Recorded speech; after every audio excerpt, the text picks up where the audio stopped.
Buonasera a tutti, good evening and welcome to the Italian Radio Hour. Io sono Viviana and I would like to welcome back our regular listeners and also welcome any new listeners.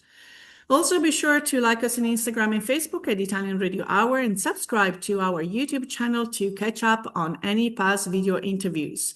Vorrei dare il benvenuto ai nostri ascoltatori da tutto il mondo, grazie per essere con noi anche oggi mentre continuiamo il nostro viaggio per l'Italia e la cultura italiana. Today, I'm honored to welcome Professor Joseph Scelsa, founder and president of the Italian American Museum of New York. A scholar, educator, and lifelong advocate for cultural recognition, Professor Scelsa is the visionary who transformed more than 2 decades of research, activism, and perseverance into the first permanent Italian American museum in the United States, located in the heart of historic Little Italy. His work reminds us that history matters most when communities are allowed to tell their own stories. So stay with us for another engaging conversation. Don't go anywhere, ma prima pubblicità. Parli italiano? Do you want to learn, improve, or master your Italian? Istituto Mondo Italiano can help. Located in the heart of Regent Square, Mondo Italiano offers small group classes and one-on-one private tutoring in person or online to help you learn Italian in no time. Visit us online at istitutomondoitaliano.org. This is going to be a very spectacular year for our Italian American community because we'll be talking about the amazing things that are happening in the museum, but we'll let our listeners stay on their toes because I always like to dive in first into the background of our guests. So you often speak about growing up in the Bronx, surrounded by family, dialects, food, and community. So how did this early environment shape your sense of identity and your sense of responsibility? What an excellent question. You know, it was really the family that shaped my background and my future. I was born in the Belmont section, the Arthur Avenue section, the Little Italy section of the Bronx, and that was a long time ago. But my parents and grandparents, when they first came to America, came to the Lower East Side in Little Italy. And, you know, you don't realize growing up how close and how important and how much culture is transmitted by your own family in the activities of day-to-day life. You know, it was like living in Italy, honestly.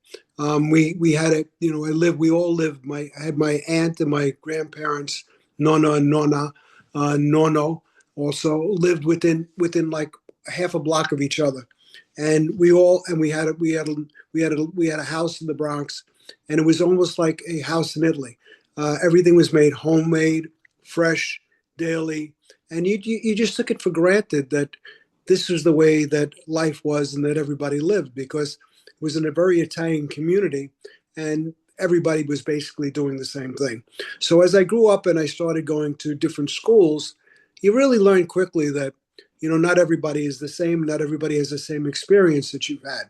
And you really want to create and maintain that experience, and you want people to know about the real Italian experience, what people are really all about, the essence. And the essence of the Italian, for me, the Italian is the family. And the family is the most important part of the Italian community. Of course, faith is a big part of it as well. And you can see that in every single piece of our culture as well. So, you know, I would say family, faith, and community are really the backbone of the Italian experience. And of course, in New York, you know, I was privileged to grow up in the second Little Italy, which was actually the third Little Italy, which is in the Belmont section of the Bronx. The second one was actually the Upper East Side, which was around 115th Street and Pleasant Avenue, which my mother lived in for a short time before she moved to the Bronx also. So yeah, and what I learned also over time in traveling around the United States is that every Little Italy is the same, and that the culture is really transmitted. And people don't really sometimes know that even though they may live in California or they may live in Oregon or wherever, you know, that the experience is pretty much the same because of family, faith, and the community that they establish around them. Mhm. Then you are an extremely highly educated person. You study sociology, education, pluralism at a time when Italian Americans were rarely discussed in academia. And also you have a vision that education doesn't just happen it's not just taught in the classrooms. So when did you realize that our story wasn't just missing, but actively marginalized? Well, Vivian, it's another excellent question. It was during my second master's degree when I was doing it at the City University of New York before I went on for my doctorate at Columbia in sociology. I was doing a master's degree in counseling, and I'm a licensed mental health counselor. And one of the exercises that we had was to share our background and culture. And when I started, this was in a group situation. And when I started to share my background and culture, I realized that no one was able to articulate it. And the things that I was telling them about us as a community, as families, people really didn't know. And that was surprising to me because I knew it. But of course, not having seen ourselves in the school systems, in the curriculum, was a big part of it, and no one really understood it. So I started myself to explore where Italian American studies, the Italian American experience, was being taught, and I found out it wasn't. And I realized that something had to be done. So I made a decision. I would get a broader degree in sociology and do my doctorate in pluralism so that I would learn how to fit in the Italian American community into the larger society. So I developed curriculum to be taught in the school systems. I actually field tested in my dissertation, my project at Mount Vernon High School, which is just a suburb of New York City. And it was very successful. Fortunately for me, at the time that I graduated, I was also involved with a movement to get more Italian American studies in the school systems in New York City, particularly in the colleges and the City University. I was a graduate student, as I mentioned to you, in counseling, and I was asked to be on the committee for students at the university, which was the University Student Senate. I rose in that position to be the second highest ranking student in the whole university of 250,000 students. And as such, I had some degree of influence when the university had a unfortunate exodus of the latest hired faculty at the university, which was in 1975 when the city was going through financial crisis. The last hired, in being a union university, were the first fired. And the last hired at the university were Italian American professors who were first ascending to the position of faculty in the hierarchy of becoming part of America. First generation works at any job they can find, puts their children to school. The next generation after that then starts to aspire to professional positions. These were perspiring young professionals that were becoming academics, and they were let go because they had no protection. We were able to get the university at the time in 1976, after the firing, that they would be considered to be a protected class, Italian Americans, that is, so that they would have some protection at the university. And that was through the efforts of John Calandra, who was the state senator at the time. But I served on those committees. I became more committed to this at that point.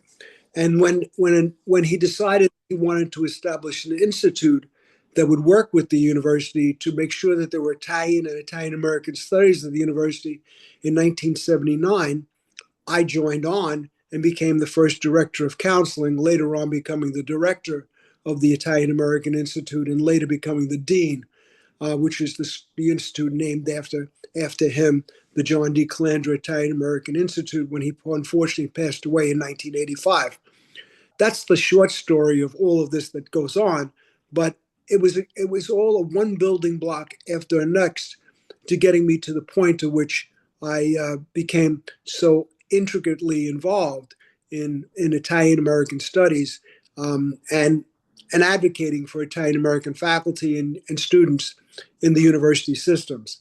Brought me to another lawsuit, brought me to a lawsuit in 1992, unfortunately, where I had to sue the university for discrimination against Italian Americans. I won that lawsuit. I got an injunction in federal court against the university. The case is known as Scelsa versus CUNY. Judge Constance Baker Motley, who is the federal court judge who gave me the injunction, said this was a perfect example of discrimination. And her being an African-American jurist herself, knew discrimination when she saw it. She had worked with Thurgood Marshall on the famous Brown decision. And she basically gave me an outstanding order of compliance for the university that they had to accede to, and eventually the university accepted the order, and now the institute exists today as a result of it. The first and only one that was a university-wide institute, all 20 colleges in the city system. So I've been involved for a long time. I'm going to jump ahead though, unless you have this, and explain what happened after that. After 1990, after the court decision, I was dean of the institute, and in 1999, we hired a distinguished professor for Italian American studies. Not me, Philip Canestraro, excellent historian. He was very gung ho, wanted to make a difference also. Being a staunch academic and an excellent historian. He was a member of the New York Historical Society, where he often visited, and he saw that the Irish of New York had an exhibit at the Museum of the City of New York. Well, he said, why don't we have an exhibit for Italian Americans at the New York Historical Society, the oldest museum in New York City? Well, I said, well, go ahead. Let's find out if we can. So he goes and talks to the administration. President at the time was a woman by the name of Betsy Gottbaum. Her husband was the head. Victor Gottbaum was the head of the Municipal Labor Union in New York City, and she said, and she agreed to it, but only if we could raise $250,000 to do it. I agreed to do that. Had never raised that kind of money before. I did it in 1 year with the help of a lot of people, including the Pope family, Generoso Pope family. And we were able to mount the exhibit, extremely successful. Mm-hmm. I realized that you could see more people would learn about the Italian American experience at a museum mm-hmm. than they would at a university or in a classroom, because museums are almost like a form of entertainment. I guess you could say that, because people go to museums, and 40,000 people came to see it in less than 3 months. I wanted then to create a museum. And I realized that this was the future of institutionalizing. That's a harsh word for it, but making sure that our story gets told the right way, and the real way in American society. And I'm proud to say that in 2001, I was chartered as the first Italian American museum in New York, and at that time in the United States. And since then, we've been working towards it, to having this museum in New York City. There's more to it, a lot more detail, a lot of. Well, we'll get into the details, but the 1999 exhibition, The Italians of New York, 5 Centuries of Struggle and Achievement, was indeed, it sounds like it was a turning point where you really were able to test and feel the public hunger for this history, correct? So is that was what kind of set you into that mindset? Yeah, absolutely. We going into a leap of faith, because founding a museum is an act of faith and risk, as you have indicated. Absolutely an act of faith, but also something that I've realized was absolutely necessary. Cultures are, as you become more entrenched in American society, as more and more people intermarry with other cultures, it's possible to lose some of that understanding of what the Italian experience has given to America, and it has given hugely to America, hugely, only it's not known. Everything from the first Italian to come to New York, which was Pietro Cesare Alberti in 1634 with the Dutch East India Company, to today with all the famous people that we have. But people don't necessarily think of that's an Italian experience. I think it's an American experience. But without the Italian flavor, without the Italian ingenuity, without the Italian genius, there would be none of this. And I want to make sure that people know all about it from the beginning to today. And this is what the museum does. We're about to embark on a major exhibition, which will be similar to the one, only I hopefully even more engaging than the one we did at the New York Historical Society, because we'll have multimedia in it as well.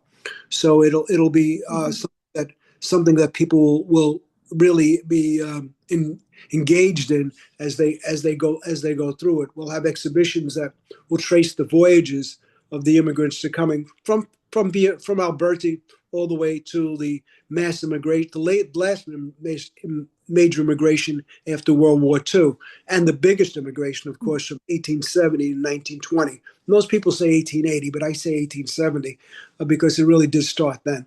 So it's everything that happened to them, and then we'll also have all the contributions that were made. We from those from Pietro Alberti to Antonio Maiucci, who was on Staten Island, who was the first one to have a working model of a telephone, to Garibaldi, who stayed with him, and also to the Count who became the first one to receive a Congressional Medal of Honor, and founded the Metropolitan Museum of Art. So I want everybody to know about the early history, but also that the legacy is of the people who came and their children, and that continued on to the later part of the 20th century and the 21st century. And we'll have a major exhibit on that as well, where there'll be a touchscreen TV where you'll be able to learn about all these peoples in every field and every walk of life. So you'll be able to really learn and get in-depth information. And it's not just for Italian Americans. It's really for Americans also as well. When I say Americans, those who are not of Italian descent, so that when they come to the museum, they will have a greater appreciation of what Italians have contributed, and also understand where they are in the line of succession to their people in this country, and what will happen to them in the future, and how they will be able to make contributions by comparison.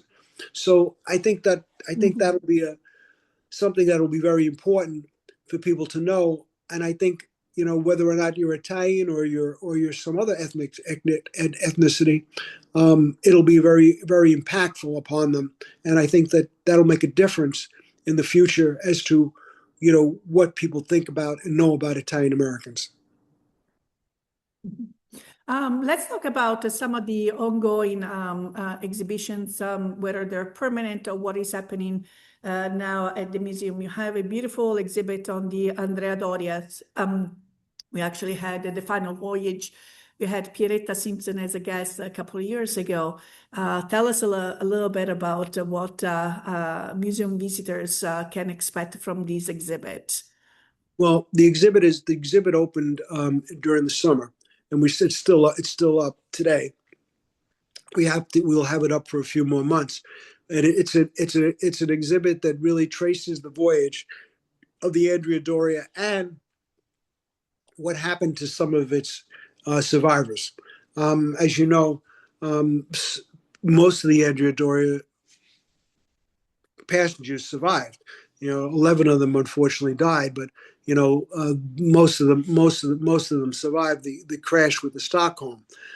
Also, we set the story straight. People don't really know how it happened and what happened. It was one of the most beautiful luxury liners ever built. It was considered to be a floating museum. There was so much art on It the was ship. so elegant indeed. It was an investment. It was almost like a museum, a piece of culture on water. Exactly, exactly. And it was just a stunning ship. But and it was through the, unfortunately, it was coming into New York, was just off Cape Hatteras when the Stockholm rammed it broadside. Stockholm turned into the Andrea Doria and hit it broadside, and unfortunately, it sunk.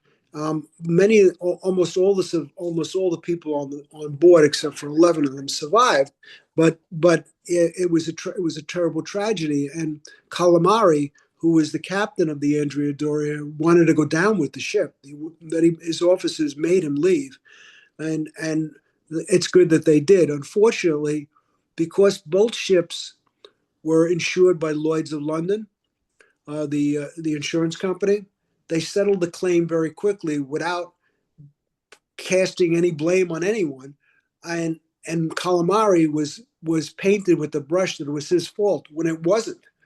It was the Stockholm that turned into him. Not to blame the Swedish ship, but the Stockholm was such a stronger ship than even though Andrea Doria was more beautiful. Stockholm was built like coming from Sweden, was built like an icebreaker. So when it hit it broadside, it just eventually capsized. So that's terrible.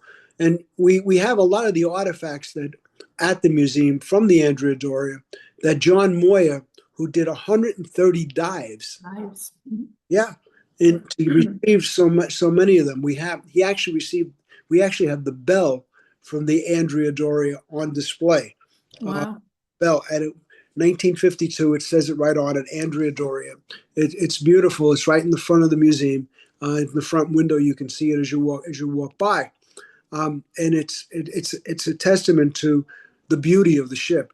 Then we have posters from what the ship looked like, and of course we have pictures of the scene of the sinking. But we also have artifacts as well. We have glassware, china, silver on display. We have menus from the ship, which you can see how wonderfully adorned it was. It was just they were all beautifully made, and also the wonderful cuisine that they served. We have a captain's hat. We also have letters from people. We have We have a life preserver, life jacket, and a deck chair also on exhibition. We also have money that was received from the in the safe that was on the ship as well. That's really just disintegrating, but we have that on display as well. So we have quite a few artifacts in addition to telling the story itself, and we have a video that goes along with it, both one by Perret that we show to larger groups, telling the whole story of the Andrea Doria. And we also have the diver's story, John Moyer's story, because he also documented it in a video as well. So we have a shorter video that plays on a loop continually, people can see. So people get to understand it. And what's happened is I've had about 10 of the survivors come to the museum, and Wow. also those who came before the museum, before the Andrea Doria sunk, in the years just prior to it coming to sinking, have come to the museum as well, and it's cathartic for them. They bring their families, and they regale us with the stories of just how beautiful that ship was, and how wonderful it was to travel on it, and the successful lives that they've had as a result of coming to America, which again is part of our story, telling about what happened to the people who immigrated to the United States and why they came here, and how they had mostly better lives for coming, raising families, and having great occupations, and never being hungry. It's a wonderful story. It's another immigrant story as well. So I would like to also talk about two other exhibits or artifacts. One that drew me to the museum a few years ago, as soon as I saw a picture of the puppy, because Siciliani, as you talk about family, there's not a time that even in Rome, when they have in Piazza Navona the Christmas markets, and they might have Pulcinella or some other marionettes. That no matter what the age, everyone stops and has to listen to the stories of these characters and the princess, and someone gets beaten up. And, this is an amazing collection because these are life-size puppy from a very prestigious family. So tell us a little bit about the collection that is housed in the museum. Well, let me tell you how. Let me start with how we acquired the collection. Mhm. Then I'll get into the specifics on the pupi themselves. And when I did the exhibit at the New York Historical Society in 1999, I had the privilege of meeting Michael Menteo, the the grandson of Agrippino Menteo, who actually constructed these pupi in the 1920s in New York City. I met him, and he gave us three of the puppets, the puppy, to exhibit at the New York Historical Society: Fulvia, Charlemagne, and Orlando Furioso. Mhm. And we had them on exhibition. When I decided after in 2001, when we had a retrospective at the consulate, at the Italian consulate in New York, and I said that I was looking to acquire a space, he told me that if I would bring them back, if I would go to Mulberry Street with the museum, since that's where they started at 109 Mulberry Street in their little puppet theater there, he would give me the whole collection. Wow. Unfortunately, Michael passed away before we acquired the property in 2008. However, his son, Mike Jr., Mike the third, Michael the third, lived up to his father's promise, and he donated 35 of these puppets to the Italian American Museum to me, and we now have them in our collection. So these puppets were handmade on Mulberry Street in the 1920s and 30s. I mean, they are works of art. Every single one of them is, I think, priceless. But I know that there is a price tag that on everything, and they are. If you would want, if there was one that came up to auction, you would probably have to spend a lot of money, and I mean a lot of money to get one. The Henson Society, Jim Henson Society, had came to the museum when we had the small incarnation of the museum previously, and I had two of them on display. And they told me that this was the holy grail of puppetry in America. So we feel very privileged and honored to be able to have them. And actually, they're Italian American, made in the Italian tradition. Agrippino, I came from the western part of Sicily, Agrigento, and he learned how to be a puppeteer from a master puppeteer and also how to make them.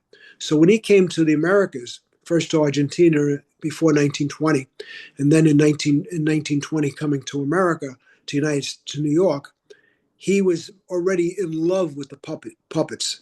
And so the whole family actually was.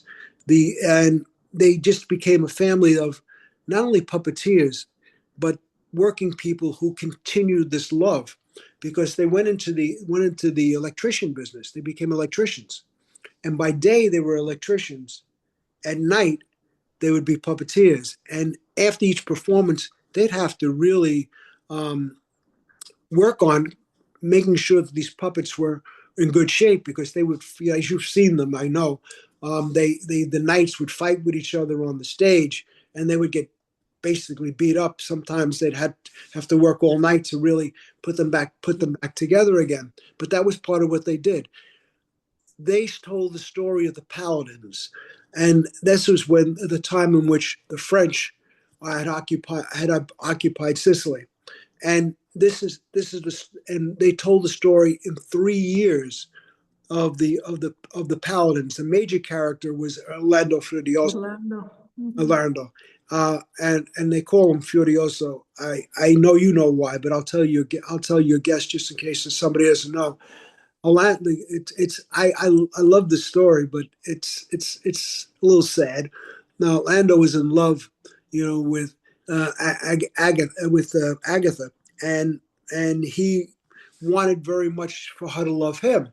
So he found someone to make a love potion for him, and she gave her the love potion, and she was supposed to fall in love with the first man that she saw.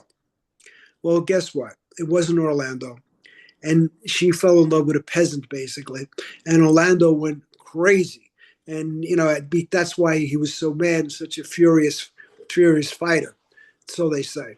So in any case, then it takes 3 years to tell the whole story, and I have the original manuscripts that were written by Agrippino in Sicilian, and all handwritten in composition books, the old books that I remember as a child going to school with the black and white on the front covers, and all written in composition books in Sicilian. These themselves are priceless.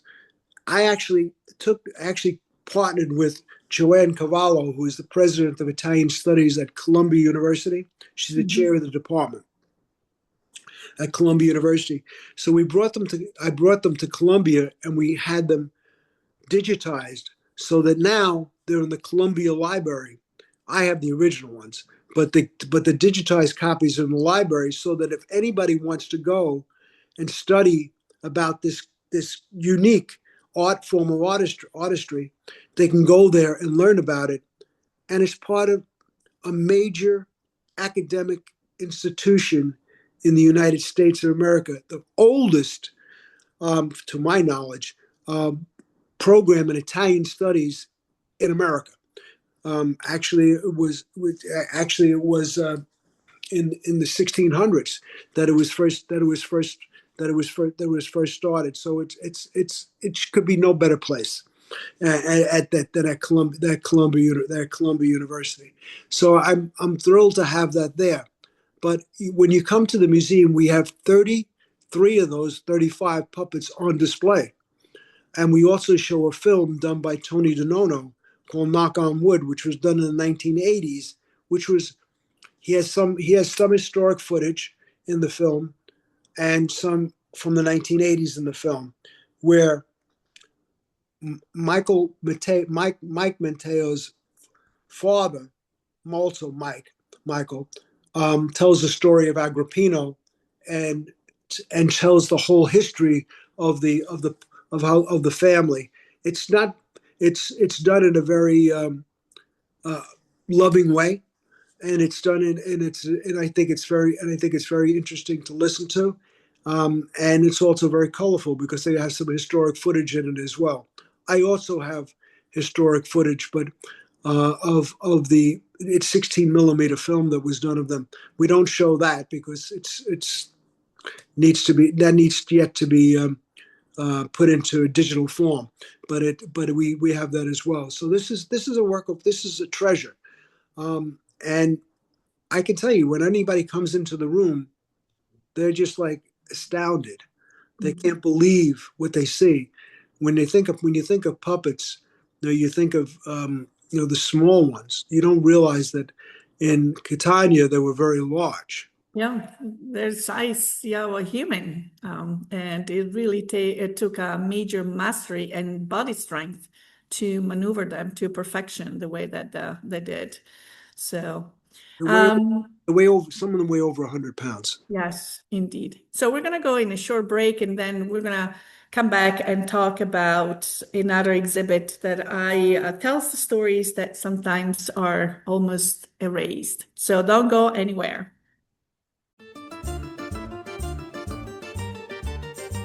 Do you love Italian food? Want to learn the secrets of homemade pasta, sauces, and traditional recipes, just like Nana used to make? At Mondo Italiano, our authentic Italian cooking classes bring the taste of Italy right to Pittsburgh. From fresh pasta to regional specialties, every class is a delicious journey through Italy's culinary traditions. Spots fill quickly. So reserve your seat today. Call us at 412-478-2681 or find us online. Mondo Italiano, where Italy comes alive one dish at a time.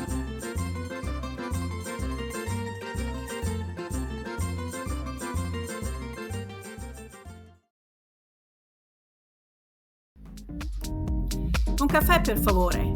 For more than 35 years, Pittsburgh has started its mornings with La Prima Espresso. From freshly roasted beans from around the world to the perfect espresso or cappuccino, every cup is crafted with care. Stop by and enjoy the warmth of our baristas and familiar faces, or bring the taste of Italy home. Order online today at laprima.com. La Prima Espresso, Pittsburgh's coffee. The collection within the Italian American Museum. And obviously, we cannot not mention Prisoners in Their Own Home and Good Night, Maria. So let's talk about also the process of deciding which stories must be told, even though they might make people feel a little uncomfortable. So I'm going to share a picture of the statue of Maria, but you can just, in general, tell us about your approach and also what that statue represents.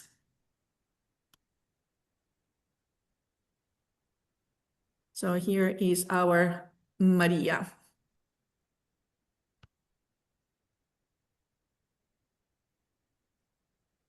Well, Maria, as you can see, was a seamstress. She has the thimble on her finger, and she's sewing. This is so emblematic of the Italian immigrants that came to America, whereas the men worked, in the mass immigration, basically as laborers. The women worked in the garment industry, and they were very, very successful. This one in particular, Maria Paluzzi, was extremely popular in the factory that she worked. She was the major seamstress. It was actually a men's coat factory, a suits factory that she made suits for, and she was the best of the best seamstresses in that factory. So much so that the owner of the factory wanted very much to memorialize her. So he had this statue made of her, and while she was still working, and he placed it in the front of the store. So every night when the women would pass by in the factory, they would all say, "Good night, Maria." And I thought that was so beautiful, such a tribute. And the owner of the factory was not Italian; he was Jewish, and he had a wonderful appreciation for his workers. Actually, the shop steward, who is now the president of the Italian American Labor Council, Louis LaCarbonata, has come to the exhibit, and he remembers it well also. So this is really a tribute to Italian American women, but also to Italian laborers, the people who, although it was a craft, it was a form of labor, and it was something they did with love. It wasn't just work to them. She's still alive. She's in her 90s, but she's still alive. She came to the museum. The statue was actually lost for a while, and it was found by her granddaughter. And it was found in a warehouse, and she researched it, and she was looking for a home for it. So she called our publicist, Joseph Carella. And he then contacted me, and I said, yes, of course, we'd love to have it in the museum. I think it tells part of the story. And, sometimes, honestly, the Italian woman doesn't get enough credit for what she did, not only outside the house, but inside the house, and I think this is a way of really telling that story and helping people to understand what an integral part the family of the Italian woman has been and continues to be. And I think, this is wonderful to have, and wonderful to have the museum. And I'm so happy that it's there. Yeah, actually, for someone that is not from the New York area, it would almost be very useful to have a map of where those pieces of history can be found. Because here we have an example of a factory owner honoring the labor of their factory workers. And not too far away, you have the monument that unfortunately talks about the Triangle or Shirt Factory. That was exactly the opposite. Women were trapped because of the safety conditions not being in existence. So it would be nice to have QR codes or a map and say to follow the story in many of the different landmarks that you have in New York. So We do, let's go ahead. Viviana. Actually, we do have a tour that we do. Our head of education, Marie Palladino, has a walking tour of the neighborhood. The Triangular Shirtwaist Factory fire took place just outside of where NYU is today, Mhm. and not too far from where the museum is. We know there were over 40 Italian women that unfortunately died in that fire, that terrible tragedy, which was the worst tragedy in New York prior to 9/11. And it's horrific. And for those, some of your guests may not know, but so I'll just say it would, the factory owners had locked the doors, had chained them in so that they could not leave. And unfortunately, no one was able to open the doors. And the only alternative that the women had was either to be burned to death or to jump to their death. And many of them did. And some of these young women were in their middle teens, like 14, 15, 16 years old, that died. It's important to tell the tragedies. It's important to tell the struggles, but it's also important to tell the achievements. And that's a terrible tragedy. And I don't want to gloss over it in any way, shape, or form, because we do tell that story in the museum.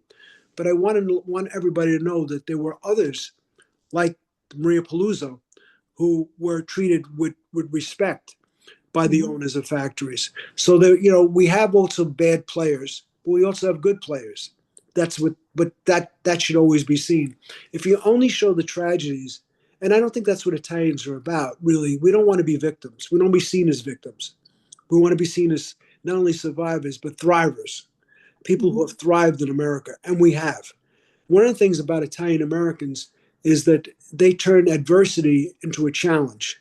Mhm. They make a success out of it. They keep it's like the wave hitting the rock. The rock is still there after the wave is gone, and they keep going on and on and on, and they never stop. So it's I think that's a tribute to the tenacity of the Italian spirit, of the Italian immigrant. After all, coming from the environments that they came from, particularly those in the early part of the 20th century, late part of the 19th century, from southern Italy, they had to be tenacious Mhm. after what they came out of in Italy. I think what's unfortunately not told, and I want to do more of this. I recently had Armand Asante at the museum, the actor, and he did a beautiful job. I mean, he explained what happened to southern Italy after the Risorgimento, after and why people were leaving in such numbers. Did a great job of it. I mean, I was amazed actually. He's not a historian, but he certainly knows history. And not that many people really understand this. They will really understand why why they left. And this is important for them to know. They didn't leave because they wanted to. They left because basically they had to. Otherwise, they would not have survived, and their families would not have done well. So it's an important piece. It's an important piece of history. Indeed. So let's talk about what is going to happen to the museum. There are some major plans. I'm going to share some information is available through the website. So you can just tell us a little bit about um, the vision of also the aesthetics and the experiences that people will be able to engage in when visiting the museum? Well, first I have to start with the museum itself, the property.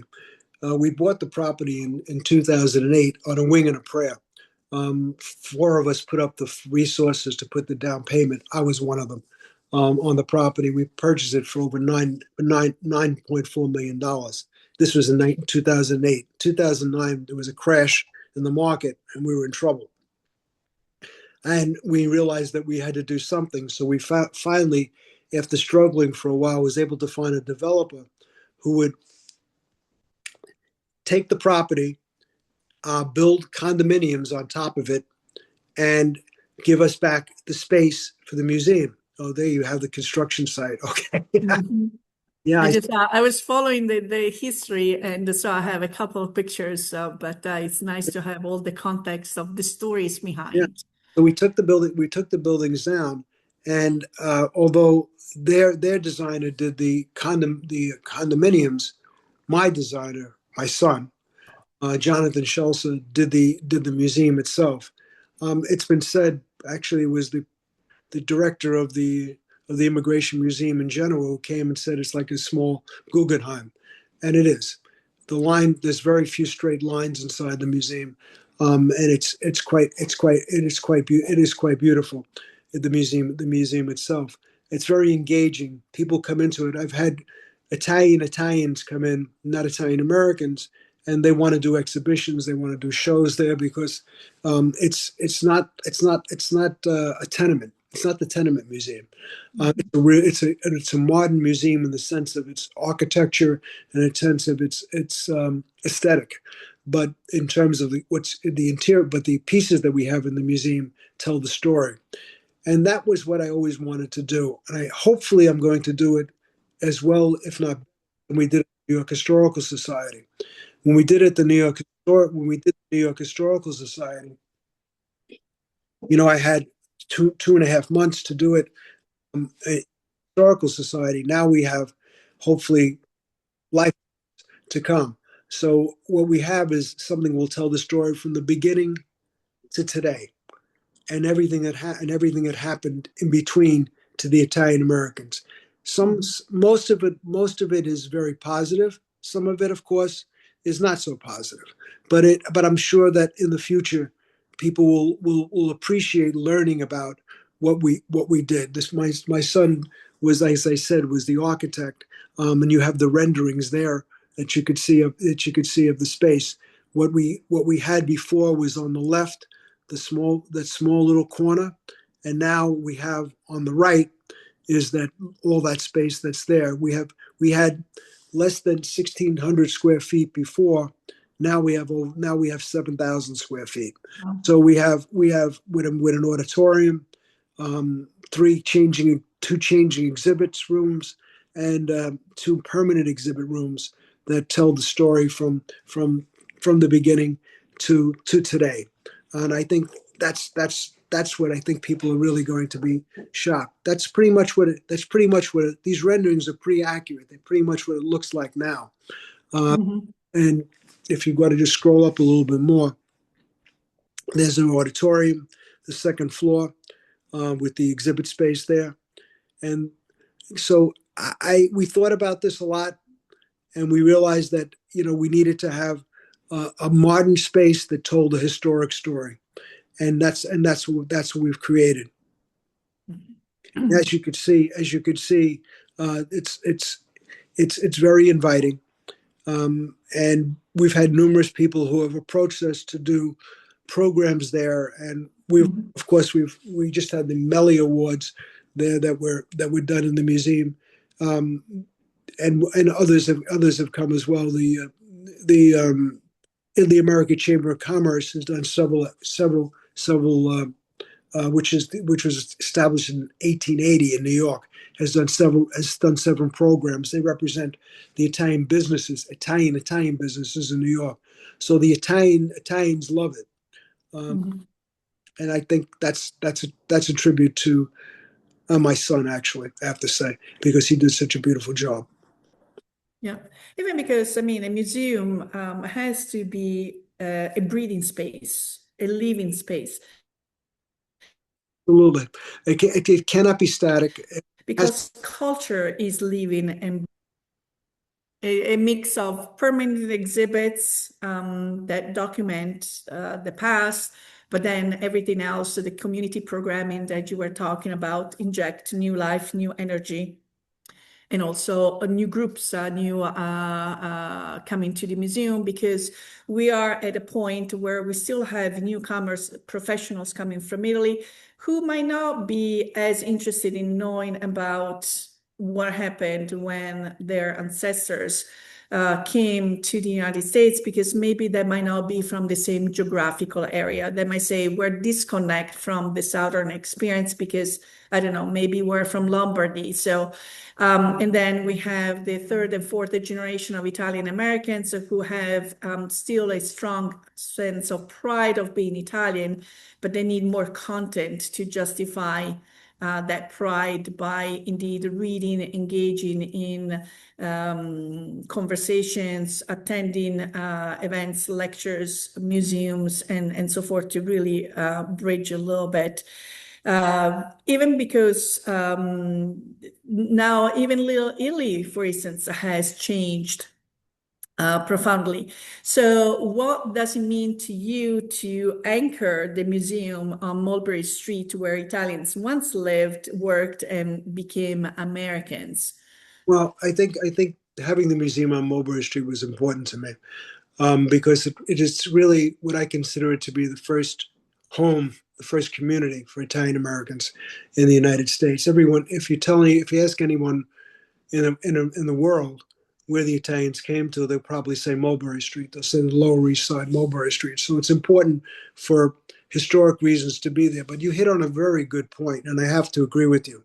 You know, this is a continuing story on a continuum in the museum, and I didn't want it to make it so that it only talked about the past. I wanted to talk about the present and the future. So the whole purpose of having a modern facility was helpful to make it to bridge that gap, telling the story of the historic story, but also telling the success stories and the future stories that will come as well. Because because of the various different generations that came to the Americas, whether it was, like I said, Alberti in the 1600s, or it's today with the professionals that are coming in. It's all part of the Italian American experience. And I think there's a place for it, but you have to find a way to tell that story in one place and have it connected. And I think, and I hope that we've been able to do that. And I so far it looks like we've been somewhat successful by the fact that we have, like I said, very modern entrepreneurs coming in and using the facility, as well as telling the historic story. So I I hope that's what I've accomplished. I don't want it to be. I don't want it to be the tenement museum. There is a tenement museum. That's great. Mhm. Three they have in New York City, and they have three tenements that they show people what the Italians and the Jewish and the Irish lived like back in the 1800s. But that's fine. That's good. That's not what I wanted to do. What I wanted Mhm. to do was to not only tell the whole story, but to have a place for everybody to feel that their story is being told. Mhm. That you can understand that America is a continuum, and it's constantly evolving and it's constantly changing, and that we fit into that. We fit in there at every nook and cranny, and that's what Yeah. it does. So I'm going to, so your experience and everything that you have shared with us, and your tenacity and determination kind of brings me to that Frank Sinatra song, I Did It My Way. And I was looking at some of the lyrics when, yes, there were times, I'm sure you knew, when I bit off more than I could chew, but through it all, when there was doubt, I ate it up and spit it out. I faced it all and I stood tall. I needed my way. Um, Obviously, this shows a great sense of leadership on your end. where you didn't wait for people to come. You build it and people will come. The institutions didn't exist yet. So tell us a little bit about what leadership look like when institutions don't yet exist. You have to, well, you're very kind to say all that, and I hope I can live up to it. I've always been a person who, if I believed in something, I would find a way to make it happen, and that's what I've done all my life. Um, this is not something that I financially have gained one dime. Actually, it's cost me quite a bit of money, but I don't consider that. I don't consider money important. I consider what you can do with it to be important. The legacy. Mm-hmm. Yeah, and I don't really. It's not about my legacy. It's about our legacy, and I want people to know that who we are, what we, and that we've contributed so much to the fabric of America. And I say that honestly. When I studied all the groups during my doctoral dissertation at Columbia, I realized even more so that our story, our experience wasn't really being told. And I don't want to, and as I've said also, we have you mentioned before the prisoners in your own home. Yeah, that was it. That was something that took place, but nobody really talked about it. And on the West Coast, you know about it more, but it happened on the East Coast as well. Um, and but we don't talk about it. And the reason why it was in the storia segreta, as you said, we don't talk about it because Italians basically just weathered the storm and continued to go on, no matter what adversity was put in their path. And I think that's a great story in and of itself. The going on even in the spite of adversity, because it tells about the tenacity and the heart of a people, and the belief that they can make things work, and they will continue to make them work, no matter what happens. And that's what I want people to come away with: that we are a loving, caring community of families. Whether we're intermarried or not, we still bring so much of our culture and our legacy to everything that we do. Um, and I think that's what's important to me. Uh, I want us, if I have a legacy, that's the legacy that I want to have. That I helped tell our story, the real story of the Italian Americans, and their struggles and their achievements, and their success in America. Wonderful. This is a great message, even in the context that you also see people in the United States not as a melting pot, as a mosaic. So that gives an additional flavor of colors and how this magic happens by each one of us being an important tile of that beautiful mosaic. Well, Professor Scelsa, this has been an enlightening conversation, and I wanted to thank you very much for being so generous with your time and with your stories. Unfortunately, our time together has come up to a conclusion. I was wondering if there is anything else that we should have mentioned that we haven't, as a last message to our audience. Well, I just would like to, first of all, thank you very much for having me on. I appreciate it. And I hope when your viewers are in New York, they will come and see us. We're at 151 Mulberry Street in New York City, which was once the largest Italian American community in the United States. We still have 3 blocks that are very much Italian, and we're in the heart of it. So I hope they'll come and see us and visit our website and get updates and put yourself on our email list, because we do programming every week. And there's something going on at the museum, and it's www.italianamericanmuseum.org. Very simple, italianamericanmuseum.org. I'm very happy to say that although we were the first Italian American museum, we're not the only one. And now today, there are more and more museums springing up all over the country, and I think that's great. And each one telling another piece of our history in that area, and sharing it with other groups as well as themselves. So that's wonderful. It is indeed. So, unfortunately, it is time for now to say arrivederci e alla prossima, and we want to thank you for tuning in into the program. If you have any questions or comments, or if you have any topics you would like us to address, please contact us at italianradiohour@gmail.com. We would love to hear from you. And remember, if you or any of your family and friends have missed a prior episode or would like to listen to this episode again, subscribe to the Italian Radio Hour on YouTube or where you catch your favorite podcasts. We would like to thank our guest, Professor Joseph Scelsa, our sponsors, Istituto Mondo Italiano and La Prima Espresso. Until next time, alla prossima. Ciao, ciao, and see you in New York. Ciao.